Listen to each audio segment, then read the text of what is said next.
আজকে মজার একটা ঘটনা ঘটছে। তো আমার সাথে একজন আছে হচ্ছে আমার সাথে শুধু যেকোনো বিষয় নিয়ে বাজি লাগতে চায়। তো আমরা হচ্ছে প্রবাসে এভাবেই মজা করি। তো আজকে হচ্ছে বাজিটা আমি ধরেই ফেলছি। যে হচ্ছে ও বলতেছে সৌদি আরবের সাথে মিশরের টাইম এক। তো আমি বলছি না মিশরের টাইম এক না। ডিফারেন্ট আছে। কোনো ১ মিনিটের হলেও আছে। তো পার্থক্য আছে। তো ও বলতেছে না কোনো পার্থক্য নাই। তো এইজন্য হচ্ছে ৳১০ বাজি সৌদি আরবে ১০ রিয়াল বাজি রাখছি। পরে দেখে ১ ঘন্টা হচ্ছে ডিপার্টমেন্টে আছে ১ ঘন্টা পিছে মানে আগে। তো এইজন্য হচ্ছে আজকে মুড়ি চানাচুর পার্টি হবে আমাদের রুমে। তো আসলাম হচ্ছে একটা দোকানে। এটা হচ্ছে ইন্ডিয়ান দোকান। তো বাংলাদেশি মুড়ি পাওয়া যায়। মা বাংলাদেশি মুড়ি হচ্ছে চানাচুর সবকিছুই পাওয়া যায়। তো এখান থেকে হচ্ছে নেবো। আর এই হচ্ছে সেই জিনিস যে আমার সাথে হচ্ছে বাজিতে হারছে।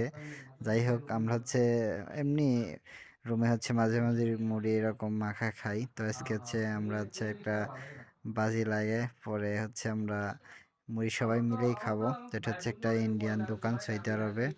তো এরকম বাংলাদেশি অনেক দোকান আছে যারা বাংলাদেশি হচ্ছে সৌদি আরবে আসার পর দোকান করছে।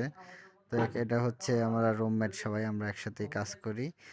আমরা হচ্ছে রেস্টুরেন্টে কাজ করি সৌদি আরবের। আমার ভিডিওতে হয়তোবা অনেকেই দেখতে পারেন এমনকি জানেন। তো সৌদি আরবে হচ্ছে ধরেন এরকম বাংলাদেশে অনেক পণ্যই পাওয়া যায়।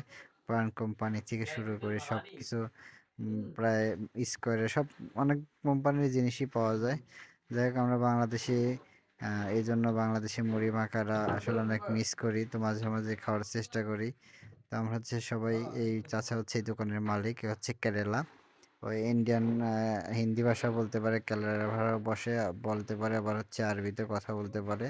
যাক বাঙালিও বাংলা কথা বোঝে কারণ বাঙালি দোকান মানে অনেক কাস্টমার আসে এই জন্য।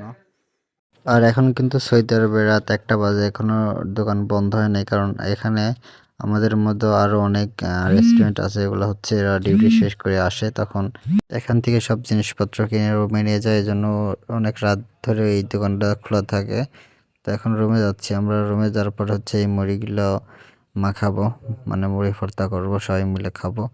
তো এখানে আমরা আসলে প্রবাস জীবনে মাঝে মাঝে আসলে মনে হয় যে প্রায় বাংলাদেশে আছি যখন বাংলাদেশের খাবারগুলো খাই।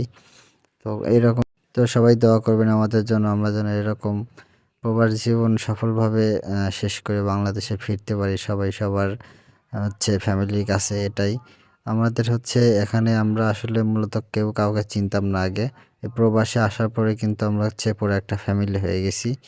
অবশ্যই আমার এই পেজটা ফলো দিয়ে রাখবেন নতুন নতুন ভিডিও পাওয়ার জন্য সৌদি আরবের বিভিন্ন বিষয়ে আমি তথ্যমূলক ভিডিওগুলো দিয়ে থাকি। তো সবাই ভালো থাকবেন নেক্সট কোনো ভিডিওতে আবার দেখা